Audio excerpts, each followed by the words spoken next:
Hey guys, Tyler from Game Next Stage, bringing you the 11th episode of True Scary Story Time.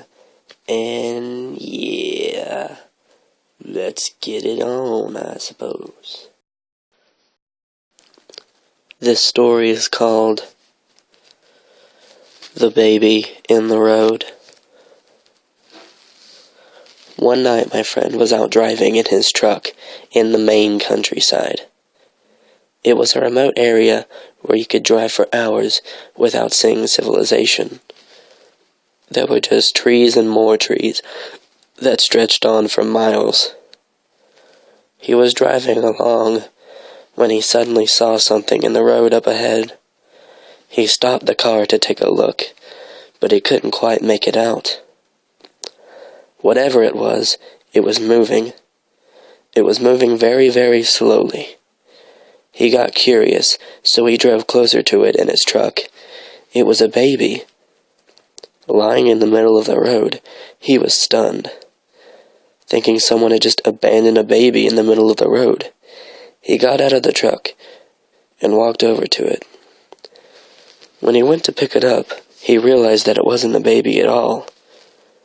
It was a baby doll, and it was being slowly dragged across the road by a string.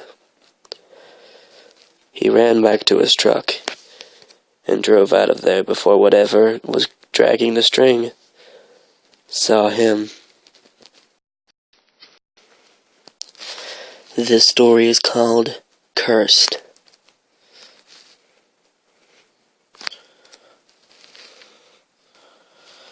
When I was about 8 or 9, we lived in a house that my father built for us in the middle of nowhere, Indiana. My parents owned a small business that often brought clients to our remote little homestead, and over the years we met some rather odd people. One such person was a strange man that gave me the creeps as soon as I saw him. He arrived at our home in a black car with tinted windows, wearing all black with a black hat and dark sunglasses. His demeanor was very strange, and he was very interested in our black Persian cat, named Mercedes.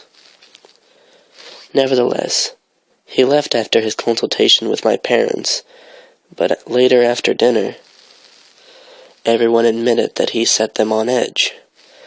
That night, Mercedes came down very ill. A few days later, after an illness the local vet couldn't diagnose that included the cat vomiting up globs of what appeared to be black tar, Mercedes died. In her final moments, she would swat and hiss at everything in the air. I'll never forget the chill I got when she took her last breath. After this, many strange things began happening around our home. We'd find footprints in the snow that started and stopped out of nowhere, noises in the middle of the night. The wallpaper would be torn halfway off the wall. My mother, who has always been somewhat of a sensitive person, claimed to start seeing demonic creatures around the house and become rather withdrawn. I had asthma, but I never had an attack for a long while. Soon after all of this began happening, I started having episodes again. I was very sick one night, so I slept on the floor next to my mother's side of the bed in my parents' bedroom. Under their bed, they had a bunch of boxes, family photos, wrapping paper, etc., things that we'd been planning to move elsewhere, but we never had the chance. In the middle of the night, I had a particularly bad asthma attack. I heard my mother wake up screaming, "Get away from her!" and trying to get to me. Every box from under the bed and around the room had been stacked between where I lay on the floor and my mother's side of the bed, preventing her from getting to me.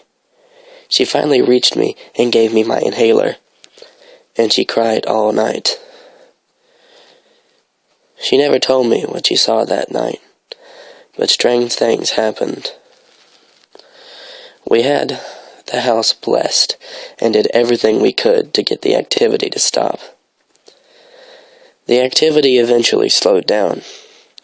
My brother and his family now live in the house, and they hear unexplainable noises every so often, but nothing like what happened that winter. I grew up to be quite a skeptic, but I still can't explain what happened that year. I just tell myself that it was all in our heads.